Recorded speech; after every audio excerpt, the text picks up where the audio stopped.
Hello friends, welcome to our YouTube channel. In this session, I am going to teach you about the exercise 3.2 question number 3 of chapter number 3 linear equations in two variables standard 10 math subject. Let's start question number 3 on comparing the ratio. Which ratio? A1 upon A2, B1 upon B2 and C1 upon C2, and find out whether the following pair of linear equations, these are linear equations, pair of linear equations, are constant or inconstant. We have to find that these equations are constant or inconstant.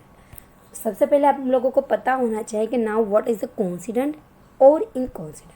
Now equation which have unique solution or infinite number of solution, these equations are called as a constant.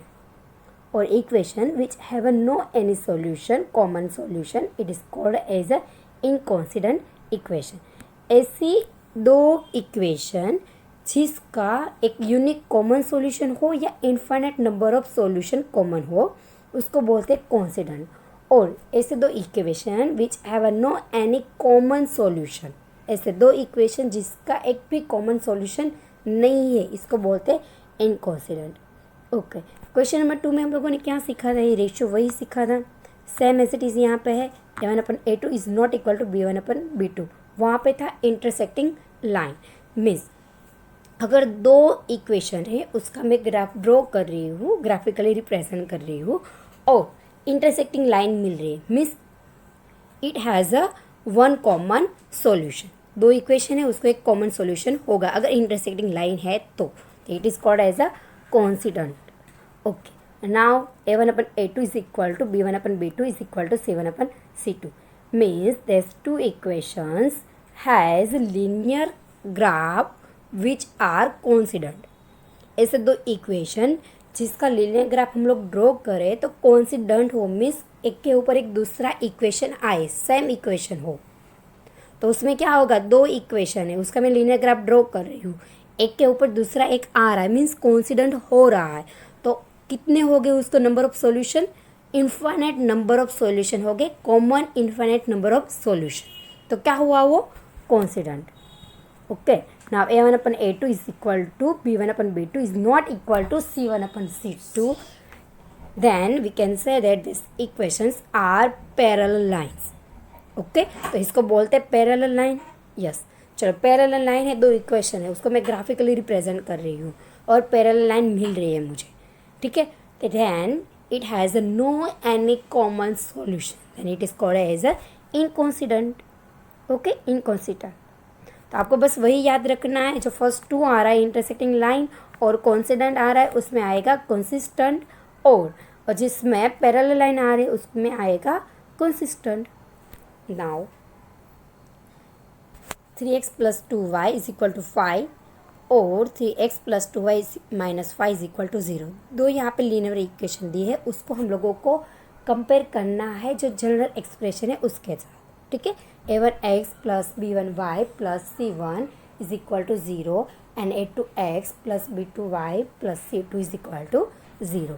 ठीक है, A1 = 3, B1 = 2 and C1 = -5 and A2 = 2, B2 = -3 and C2 = -7. Okay, done. चलो मिल गए, यहाँ पे compare कर दिया, A1 A2 C1 मिल गया और A2 B2 C2 मिल गया. चलो अभी इसका रेशियो फाइंड कर देते हैं हम लोग. ओके, अगर A1 upon A2 is equal to B1 upon B2 is not equal to B1 upon B2, that this lines are intersecting line, means it has a one common solution. चलो देखते हैं, यहाँ पे कॉमन तो दिखाई नहीं दे रहा है. Yes, then it has a one common solution, so that this equations are called as a consistent. The given equation intersect each other at one point and they have only one possible solution and the equations are consistent. Similarly second, यहाँ पे A1 compare कर देते. चलो हम लोग A1 is equal to 2, B1 = -3 and C1 = -8, A2 = 4, B2 = -6 and C2 = -9. इस side आप लोग लेके भी कर सकते हो और आपका इतना तो IQ लेवल हम लोगों का होता ही है, तो यहाँ पे जो RHS पे उसके जगह पे LHS पे लेके मैं यहाँ पे -8 कर दूँगी, ठीक है। ओके, चलो भी रेशो निकालते हैं। ओके, मीन्स यहाँ पे A1/A2 is equal to B1/B2 हो रहा है। Means this equations have parallel lines. Okay, देखो आप देख सकते हो यहाँ पे A1/A2 is equal to B1/B2 is not equal to C1/C2। Means the equation are parallel lines. Okay, parallel lines है means which have no any common solution, then we can say that equations are inconsistent. Okay, the equations are parallel to each other and they have no possible solution, hence the equations are inconsistent. Third one is a 3/2x a1 a1 b1 and c1 is equal to -7, a2 b2 and C2 is equal to -14। Okay, इस तरह से करना है। Okay, हो गया। फिर दोनों का रेशो निकाल देते हैं हम लोग। यहाँ पे सेम एज इट इज़ जैसे मैंने आपको एक्सप्लेन किया था वही आएगा, ठीक है। चलो रेशो निकाल दिया। 3/2 डिवाइड बाई 9, 3 3 ज़ा 9, 3 2 ज़ा 6, 1/6। ओके, और B1/B2 3 5 यहाँ पे आ रहा है न्यूमेटर में और डिनोमीटर में आएगा 3 multiply by -10।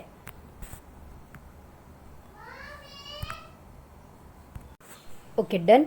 A1/A2, A1 is equal to 3/2 and A2 is equal to 9। Okay, 3 3 ज़ा 9, यहाँ पे आएगा 3, 1/3 multiply by 2 6, 1/6। B1 is equal to 5/3 and B2 is equal to -10। Okay, 5/3 multiply by -10, 5 और 10 का कट आउट हो जाएगा, यहाँ पे आएगा 2, देन 1/3 2 ज़ा 6। नाउ C1/C2, यहाँ पे माइनस आएगा 1/6, C1/C2 C1 is equal to -7 and C2 is equal to -14, minus minus plus, then 7 divide by 14 is equal to 1/2। Okay, ये हमारा आंसर होगा। चलो, A1/A2 1/6 and B1/B2 is equal to -1/6 and A1/A2 is not equal to B1/B2. Means these equations have linear graph which are intersect at a one common point. The equations are intersecting each other at a one point means they have only one possible solution and the equations are called as a consistent. Okay, 4 5x minus 3y is equal to 11 and minus 10x plus 6y is equal to -22. Means A1 is equal to 5, B1 is equal to -3 and C1 is equal to -11 और A2 is equal to -10, B2 is equal to 6 and C2 is equal to 22. Okay, फिर A1/A2 मैंने यहाँ पे रख दिया, B1/B2 यहाँ पे रख दिया, C1/C2 रख दिया और आपको उसके में वैल्यू रख देना है। Now we can say that A1/A2 is equal to B1/B2 and is equal to C1/C2। Means we can say that this equation linear graph of this equations are coincident. Now the linear equations are coincident lines means it have an infinite number of solution and these equations are consistent. Now 4/3x plus 2y is equal to 8, 2x plus 3y is equal to 12. Means A1 is equal to 4/3, B1 is equal to 2, C1 is equal to -8, A2 is equal to 2, B2 is equal to 3 and C2 is equal to -12. Okay, इस तरह से करना है। Put the value of in the ratios. A1/A2 is equal to A1 is equal to 4/3 and divide by 2 2 यहाँ पे cut out हो जाएगा। A1/A2 is equal to 2/3 and B1/B2 is equal to 2/3 and C1/C2 is equal to, यहाँ पे minus minus plus हो जाएगी इसलिए मैंने यहाँ पे डायरेक्टली 8/12 लिखा है और कट आउट में करें तो मुझे मिलेगा 2/3। Means A1/A2 is equal to B1/B2 is equal to C1/C2। means linear graph of these equations are coincident, then we can say that it has a infinite number of common solution and these equations are consistent. बस यहाँ पे मैंने जो table red table में जो लिखा है वही आपको याद रखना है। फर्स्ट कंडीशन में आएगा कॉन्सिस्टेंट और लास्ट कंडीशन में आएगा इनकॉन्सिस्टेंट, मीन्स इंटरसेक्टिंग लाइन, और कोइंसिडेंट लाइन में आएगा कॉन्सिस्टेंट और पैरेलल लाइन में आएगा इनकॉन्सिस्टेंट। बस वही याद रखना और कुछ नया याद रखने की ज़रूरत नहीं है। Now my topic is over. Please share this video to your friends, colleagues and relatives. Thank you very much.